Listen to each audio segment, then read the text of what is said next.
Hello again, people. This one is really, gonna be a good one because this one, folks be talking about love everywhere. And honey, I'm about to delve into the topic of love.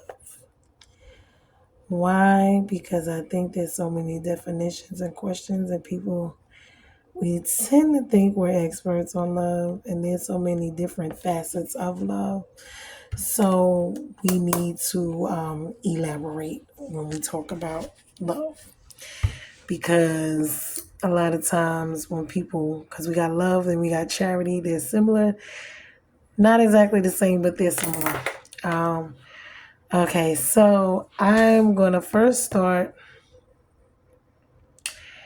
with, I'm gonna start with the First Corinthians 13:4. Now, a lot of times they put charity instead of love in this verses, and that's why I said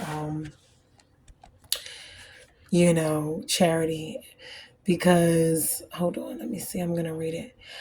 Okay, let me go back. Okay, so First Corinthians 13, chapter 13, verse 4. And this is, where they get love, the definition biblically, God and his love. So love is patient and kind. Love does not envy or boast. It is not arrogant. Hold on, let me see. Yeah. Patient, kind, not envious, does not boast, is not arrogant, is not rude, is not insistent upon its own way. It is not irritable. It is not resentful. It doesn't rejoice in wrongdoings. Rejoices with truth, bears all things, believes all things, hope all things, endures all things, never ends. Hope, long suffering. There's hope, faith, and love, but the greatest is love. So now that we have the definition of that, which sometimes they put charity, but when I looked up charity, it says kindness and tolerance and judging others. Then when I looked it up in Love Up, it says an intense feeling of or deep affection of great interest or pleasure in, and it's a noun and a verb. Okay, God is love. We cannot have love without having God. We think we can, but we cannot. God is the one who actually shows us how to love. This is 1 John 4:8 and 1 John 4:16. Because God is the source of all living things, source of all true giving, ongoing love, everlasting. So when we think about these things, you cannot, everyone's running around here talking about, oh, love is this, love is that, love is that. If you don't have God, you don't know what love is, because you couldn't possibly know what love is. Why? Because your definition of love is totally different from God's definition of love. The way we grew up, the way we, these things affect us when it comes to love. So now, and then there's different types of love. So I'm going to get into the, different types of love. Okay. And one thing, it says love is like a drug, which it is, and it can be, right? Because it's very addictive.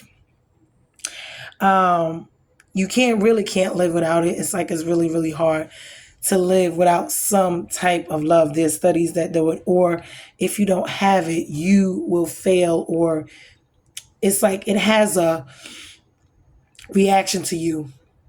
Your mind, your mental, your physical, your emotional, it does. And and you can see it because even in the philosophy, or what you call the as those disorder books, it discusses that how it actually affects your mental, your physical. It does. Love, when you have it or when you don't, it affects it. And if it's healthy type of love and dysfunctional type of love, that will also determine how you love, your love patterns, your love history.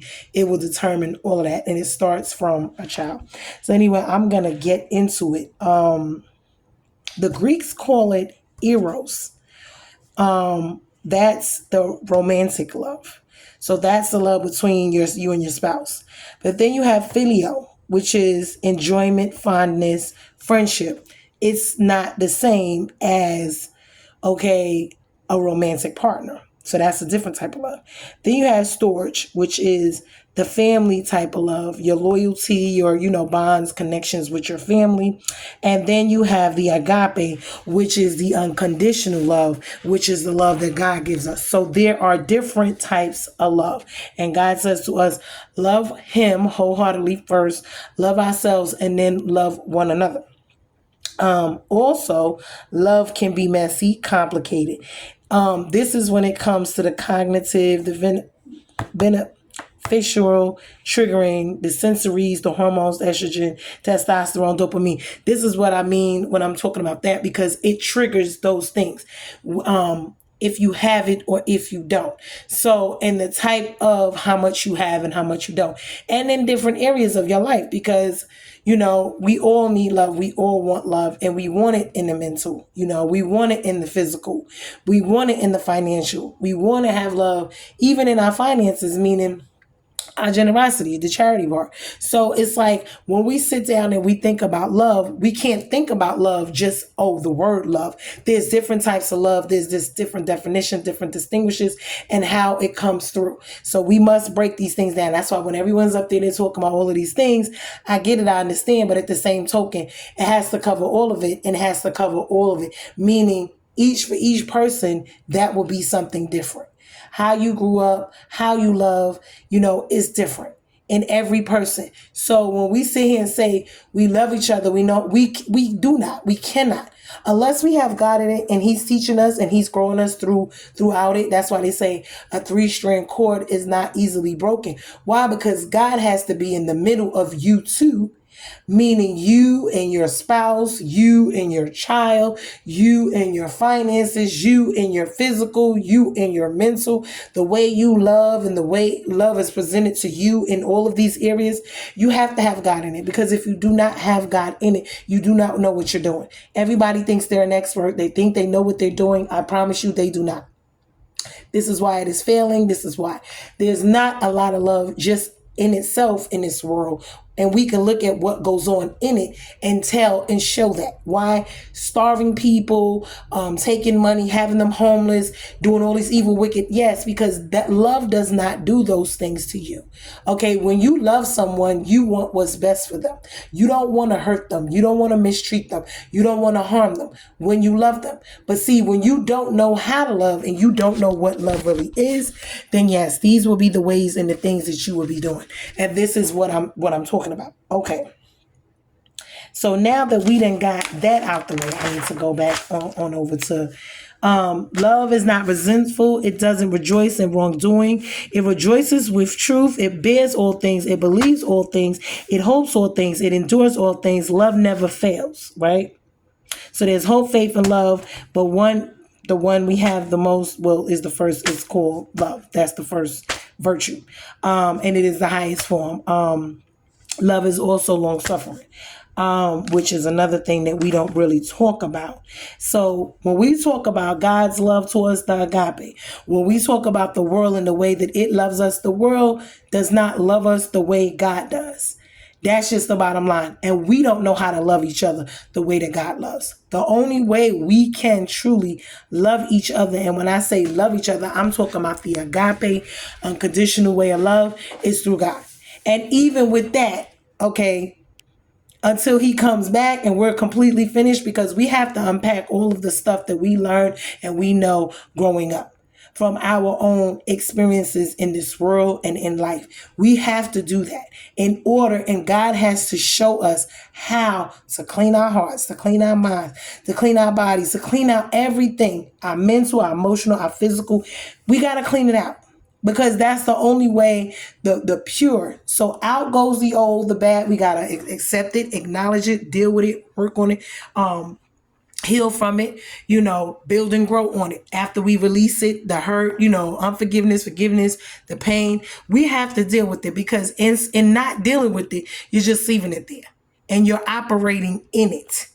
Okay. And whether you know it or not, you're operating in it. You're living in it. Every decision that you make in your life consists of how you love, who you love, the way you were taught to love, in your upbringing, how you see love. You know what I'm saying? In your own self, in your own mind, in your own, some people, the way that they love is through money, or the way, whatever it may be. But see, those ways are not the ways of God, and those ways are not the right way that we're supposed to love one another.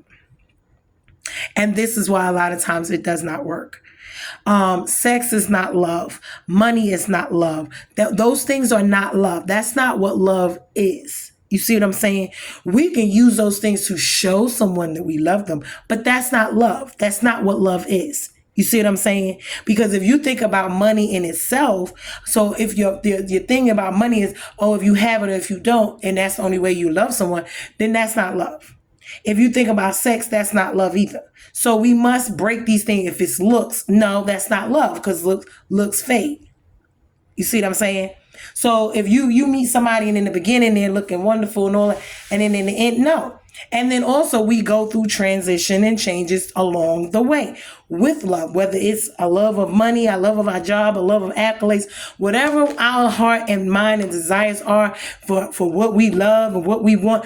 That's where our heart is. That's where our motivation is. That's where our attention, our motivation, our desire, our passion, that's where it is. It's going to lie in whatever it is that we love, because that's what we put our money, energy, time, effort towards. So if it's something you're not putting towards the energy, the effort towards, then it's because you don't love that thing. You don't. Because anything you love, you nurture, you care for, you put forth effort.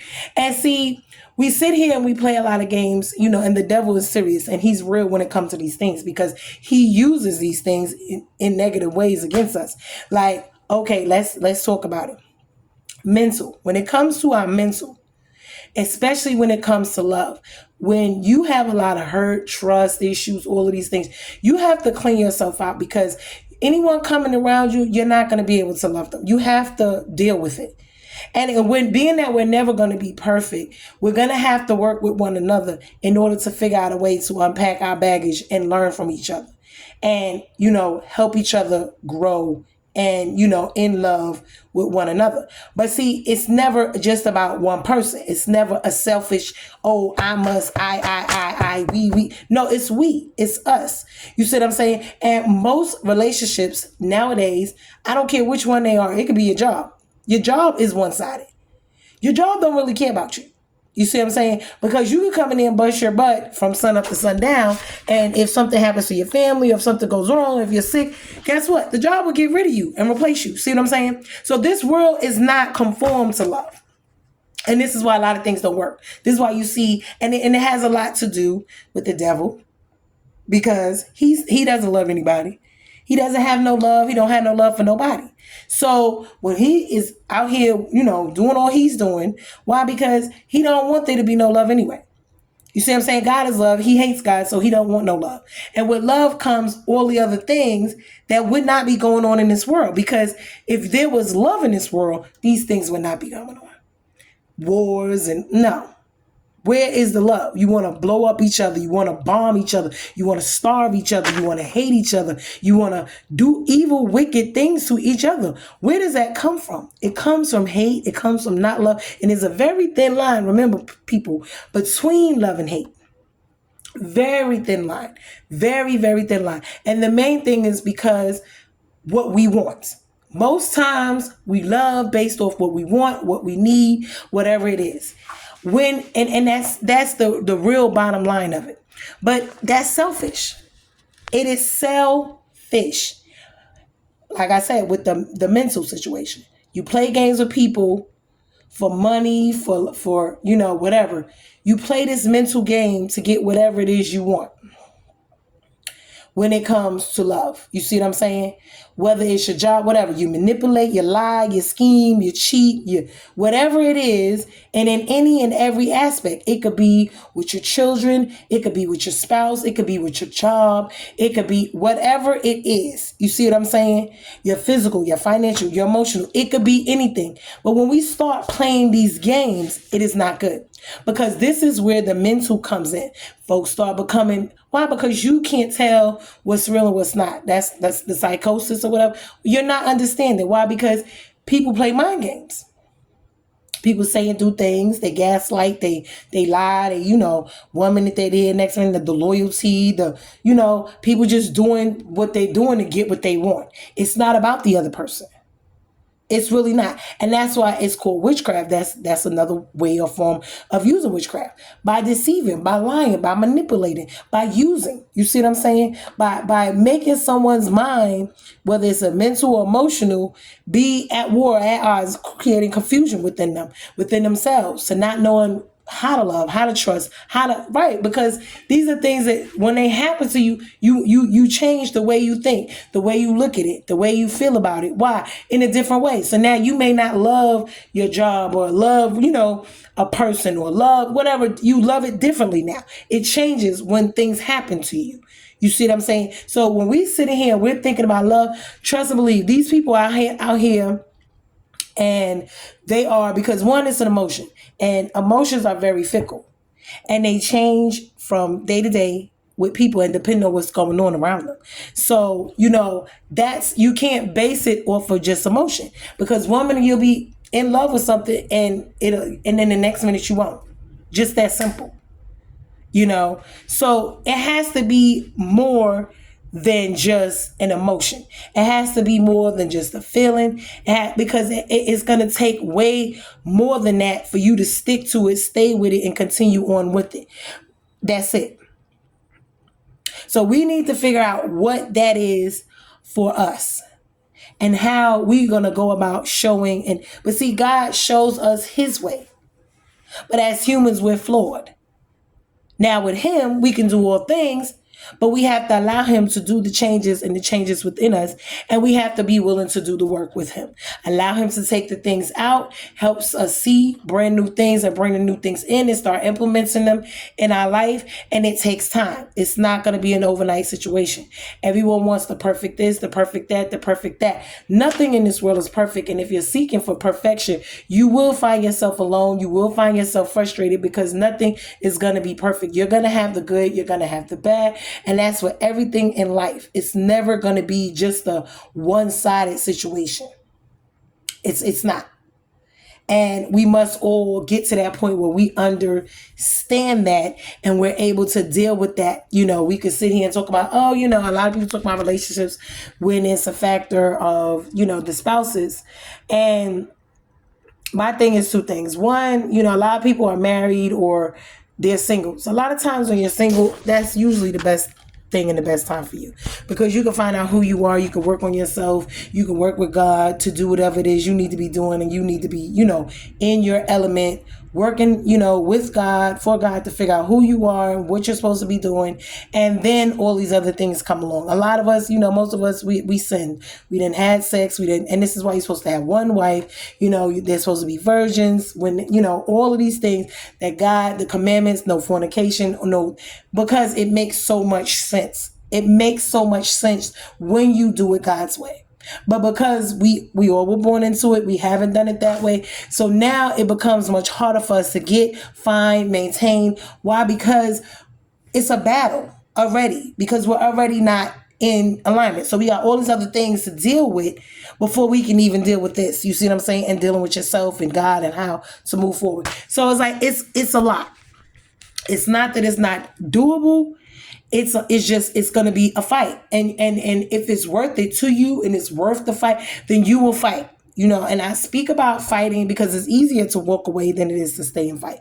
Staying and fighting takes a lot. It takes a lot to stick it out, stay and fight. Okay, but you only stay and fight for what you truly love and what you truly want. If it's worth it to you, if it's of value to you. If it's not, then you won't. You see what I'm saying? You'll just walk away, you'll let it go. You just, you know. And we all have those times in our life where we get to that point or we feel like that. Why? Because that's who we are, you know. And we can change our mind tomorrow or the next day. But during that time frame, this is how we're feeling. We're dealing with it. We're working on it. And it is what it is. But you must find someone, whether it's and within your own self, to see what you have going on and to know what triggers you and to know what you have going on within your mental, so you know how to deal with people, and so they know how to, and you have to tell them, you have to speak to them. This is why talking, communication is so important, because you do not know a person. You will not get to know a person, and you have to be honest. You have to trust each other. You have to be understanding, because these are the pivotal things. But doing each other dirty is not going to help at all. Okay, it's going to make the situation worse. If this is not a person you're interested in, if you don't love them, if you don't like, don't waste people's time, because you're just there to take up space. You're just there to use them. You're just here to manipulate them, hurt them, abuse them. If you don't want to be bothered, don't hold them up.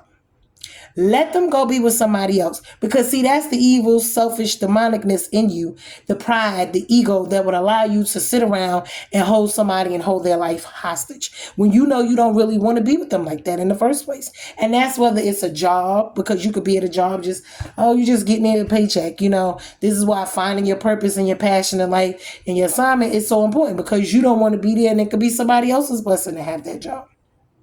You know what I'm saying? If you don't really like it, or you don't really, your heart is really not there, find what you need to find that's going to be fulfilling. And all of these things are going to pass away anyway. So it's not like, one thing, all things going to be fulfilling. And no, there's going to be transition throughout all of this. You may have a job, then you may have a career, then you may have a business. As time moves forward and as things change and progress in your life, things are never going to be the same. But you have to find some people, whether it's friends, family, whatever, that's willing to ride these waves with you. But it is a two-way. It's not a one-way. And this is why support system, this is why love, this is why genuine true love and affection and true, is so important, because we need it. All of us need it.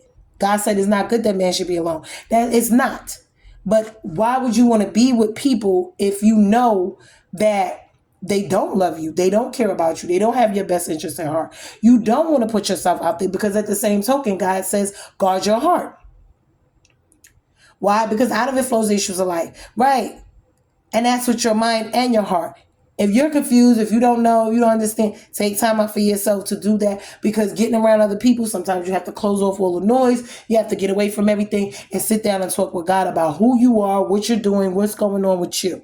This is why having a relationship with God is so important. You can read up on things, you can do, but talking to God is the main thing that you need to be doing. You need to be consulting God, because what everybody else says is one thing. What God says about you and your life is what's going to make the difference.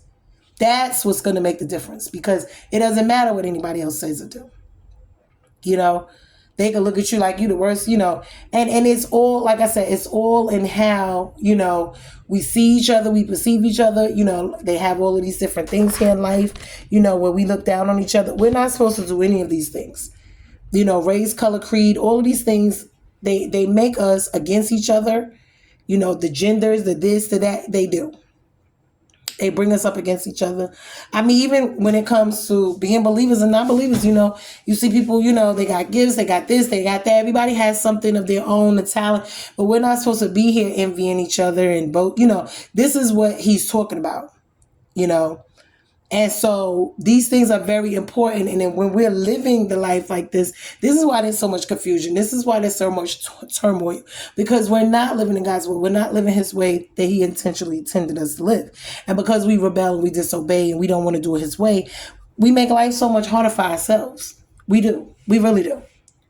Why? Because we want to do our own thing, which we ourselves, we're so fickle with everything. 1 minute we're here, they're there, we're there. We don't know what we're supposed to really be doing. God only knows the beginning and the end. So he's the best one to tell us what we need to be doing, how we need to be moving. Why? To get us to where, because he can see the end before we even, anyway, any decision we're going to make, he already knows. Whichever path we decide to take, he already knows the ending of it. So consulting him is the best thing. But when it comes to this love thing, honey, when I tell you, it is very important. It is one of God's greatest commandments. And there's a reason for that. There's a real reason for that. We're supposed to love one another. We're supposed to be there for one another. We're supposed to have support systems. We're not supposed to manipulate each other, control each other. We're supposed to submit. And you always talk about submitting. Let me tell y'all something. If you read the Bible, you'll see you're supposed to submit to one another. It's not about the man having control, power. No, because Jesus led, and when he led, he was strong when he needed to be. He was kind, he was meek, he was humble when he needed to be. He wasn't forceful. Everybody's talking about, oh, you got to have this, you got to do it.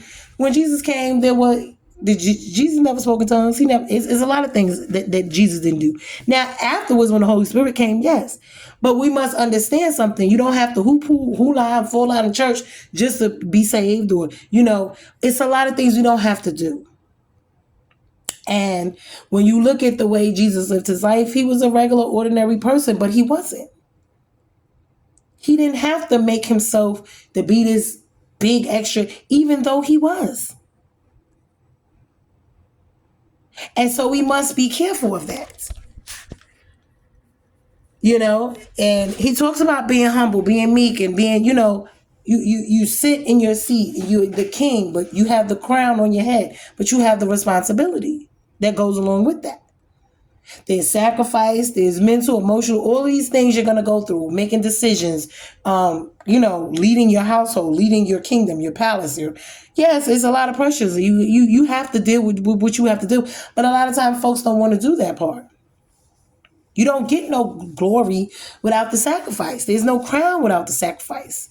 Everybody wants the crown and everybody wants to go to heaven, but you don't want to die. Die every day to your flesh. You got to die to your body when you leave it just to get there. There's a sacrifice that comes along with that.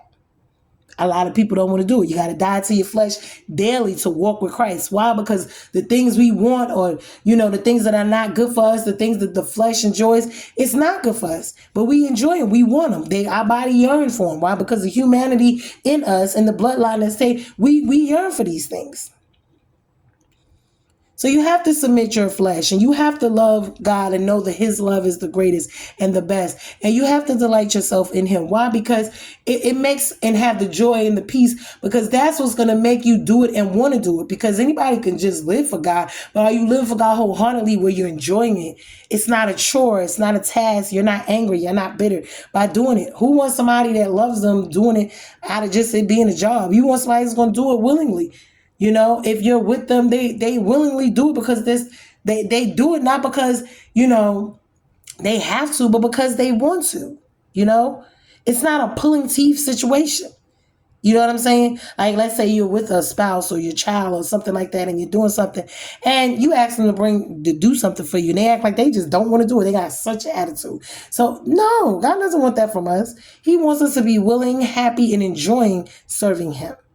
Because if not, you're just doing religious ritual practices. You're just getting it. Because if he's not in it and you're not loving him and wholeheartedly doing it for him, he doesn't want it. Who wants that? We got to think about God the way we think about each other and our relationships with one another. But everybody's so selfish, they can't see past their own pride and ego and what they want. This is where we are as human beings. This is why our love is flawed. It's all about me, I. What I want, when I want it, how I want it, the way I want it. Da-da-da-da-da-da. Right? It's never about the other person, how they feel, what they want. God's love towards us is how we feel, what we want. He's interested in all of that. He enjoys talking to us. He enjoys having a relationship with us. And he wants that for us. But we have to want it, and we have to enjoy it and want to deal with him too. We can't just want to be bothered with God whenever we want a blessing, or we want something like a genie in a bottle. We rub the lamp, and here we just going to get whatever we want. And no, it does not work like that. And for those of us who are not in relationship with God, we must understand something. He will bless you, but not the way he does his own, because that is what he does for his own. So we can't expect not to live right and then want God to continue to bless us and give us and do everything for us. That's not how that works.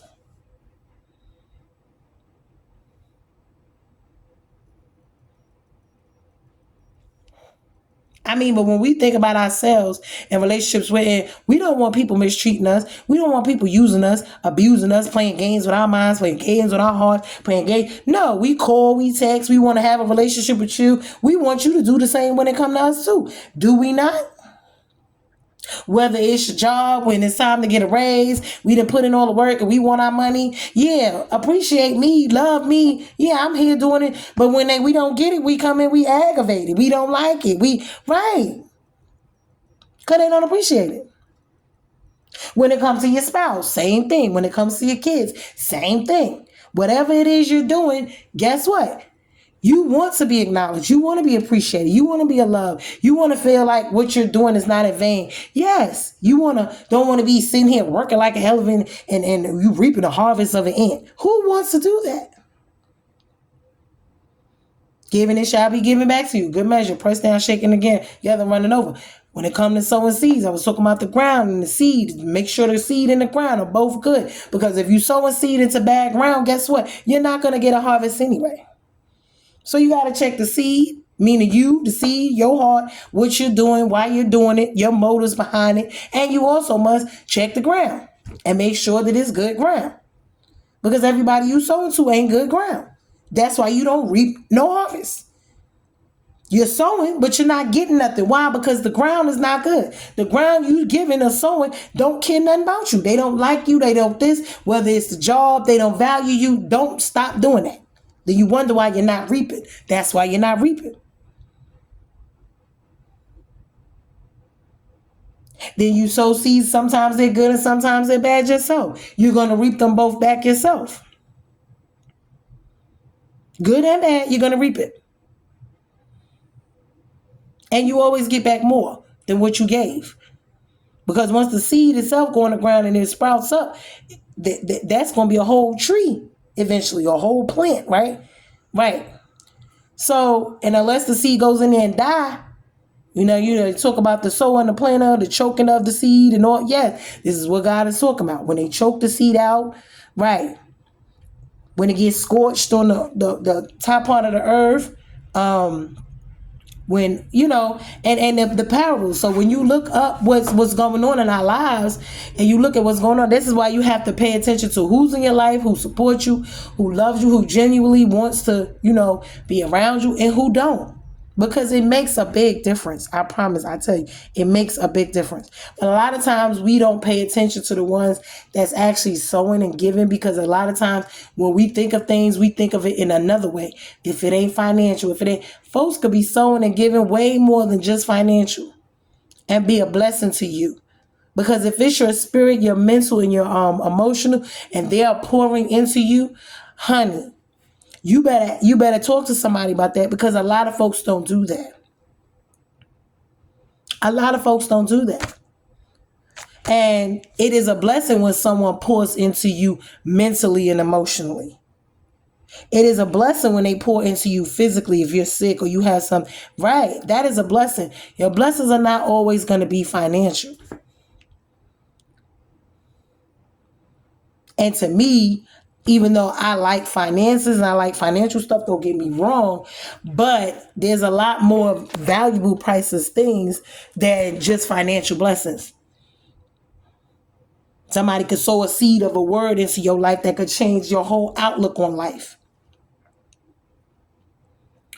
They can have the answer sit next to you with the very answer to the problem and the issue that you're fighting and facing in your life. This is why we have to make sure we pay attention and we treat each other properly, and then a lot of times people are having and won't even tell you because they don't like it. They don't want you to get ahead. This is what I'm talking about with this envy, this the covetousness, all the evilness. You see what I'm saying? It's crazy. We live in a generation now where the next generation is supposed to do better than the next, but we don't like it when they, for whatever reason, most folks don't want the people behind you to do better than you. I don't know what type of leadership that is, because if the people coming behind you ain't doing better, something wrong with your leading and leadership skills. Whenever you pass the baton on, it's supposed to be better. But folks don't never want nobody to be no better than them. They think they the end or be all. And it doesn't end or be all with you, because then the vision does not grow and it does not produce more fruit. It's supposed to. And it's supposed to go on and be better. Look at inventions. If no one reinvented what was already invented, how will we get all the stuff we got going on now? Somebody has to take what was there and make it better. But being in competition, envious, jealous, that's not going to make it work. We're supposed to work together, be teammates, not opponents. I don't get it with everything. I don't care what you're doing. You're teammates, you're not opponents. But when you see yourself as an opponent and you're fighting back and forth with each other, you never get nothing done. It's not going to be productive, because a house divided amongst itself shall not stand.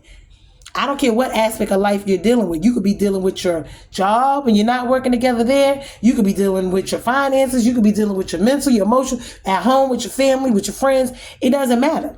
If you're not working together, you're working against each other. And that is just a waste of time. It's in vain, all the work you're doing. So I hope that this, word of love is encouraging someone, because I myself have been, down this road, going through this with the testimony, with my unpacking a lot of my baggage, a lot of my triggers, a lot of everything that's going on in my life from the past to now. There's things that goes on. People say, people do, songs, whatever. It could be whatever. And it will, come back up. It'll come back around. You have to deal with certain things. But God is there. Love is patient. Love is kind, you see. Love has to work through these things with you. And it's not just you, it's the other person. So you have to work with it with yourself and with the other person, if it's worth it for you to fight for you and the other person. But like I said, you have to be pouring into each other. You can't expect someone to keep pouring, and pouring, and then they get dry and they're the desert and you are the desert and now you're filled and they're not. It has to be a both two-way situation. But, a person that loves or cares, I don't care who or what it is, they will pour, and they will pour because they want to, not because it's required. And that's the difference. That makes a big difference of when folks are there because they want to be there, because they genuinely care about you. They care about your mental state, your emotional state. They genuinely want to see you do well and happy and support you. They're not envious. They're not jealous of you. They truly care about you and your well-being. And it's hard to find people like that in this world. It's sad to say it. And when you do, please hold on and do not treat them poorly. These are destiny helpers. These are people God sent to you that you don't find again in your life. It's hard to find people like that because there's not a lot of them out there operating in these ways anymore. These spirits they just selfish. They just want to get and throw you away. They just want to come and take what they want and leave, and that's it. And they do it by all means necessary. If they got to lie, manipulate, sleep with you, if they want to, get you in a place at the workplace, or they lie and tell on you to get you fired, whatever it is, you see what I'm saying? People are just, and it's the spirits that are here that they're operating out of, like I said. These evil demonic forces that are just, they don't care. There's no conscience, there's no feelings, there's no emotions. It's all about them. They don't care about nobody else. And that's where the charity comes in, because charity goes along with love, meaning being able to give, because everything is not about you. And because it's not all about you, it's not just for you to have, it's for you to give. It's for you to pour. Whatever God gives you, you give and you pour into others. But you have to be careful, because they are takers and they will continue to take. But anyway, I hope that this was a blessing to you as it was to me. It's just a lot going on. But anyway, when your love is tested, it could be with anything. And our love gets tested with God, with ourselves, with our kids, with our jobs, with our careers, with our passions, with our assignments, with our purpose. It gets tested. And the devil's going to test you, especially in these areas. We have to be very careful, prayed up. We have to stay in our word. We have to look at ways to change ourselves and change the situation, and ask God to help us and heal us. And we have to also look out in what we're doing and what we're doing to others. And it is something. It is something. Because sometimes we hurt each other and we hurt other people and we don't even know it. We don't even know we did it. But it's because the way everybody thinks is different. The stuff that they've gone through is different. The way they see life, the way, they view things is different. And it could be miscommunication. It could be, and sometimes you think people are crazy. It's not that they're crazy. It's just that hurt people. They've been through a lot of things. There's a lot of layers to them. And in order to find that out, you must take time to spend time with them to get to know them. Just like God, you get to know God. God has to get to, y'all, you fellowship with God. You talk to him. You get to know him. Why? He gets to know you. Why? Y'all talk. You see, but when there's no communication, when there's no trust, how can you really know somebody? And then if you're not being honest, or if you're not, willing to talk or willing to do certain things, folks' minds could be all over the place. What people think and say is two different things, and is we do a lot of texting and other things. I like old school. Get on the phone and call each other, have conversations. That way, things is cleared up. A text, you could send a text, you could do this, you could do that, and it can get construed. What you meant is not going across the screen the way it should be, and has a lot of miscommunication, a lot of misunderstandings because you don't really know. And if you don't really know the person and how they play, how they talk, how they joke, you don't really know them, then how would you know what's really going on? When they say something to you, you don't, send something across the screen, you don't know how to take it. You don't understand it. You don't. You see it from your perspective and then they see it from theirs. But if it's not clarified, you see what I'm saying?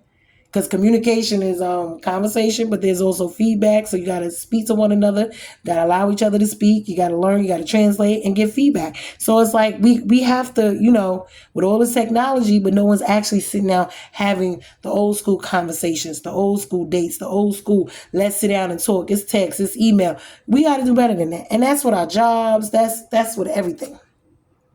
We've allowed all of these things to take over. And there's no personality, there's no humanity. It's all AI. It's not, humans. You know what I'm saying? So I hope you got something out of this, because I sure did. And I hope it blessed you the way it blessed me, because it gave me a lot of things to sit down and think about myself. And I ask God to continue to work in me, work on me, through me, whatever I'm learning and going through, on a day-to-day basis. I am not perfect. I am just a human being like you. And I'm living this life and going through it just like you are. So be blessed. We are bruised and not broken. I hope that this helps someone. And may God bless you, your family. Pray for me. I pray for you. We all got stuff that we have going on in our lives that we want to change. We're waiting on breakthroughs, answers, whatever it is. And we need to love one another, support one another, and treat one another well. So I hope this helped. Be blessed, guys. Love you. Later.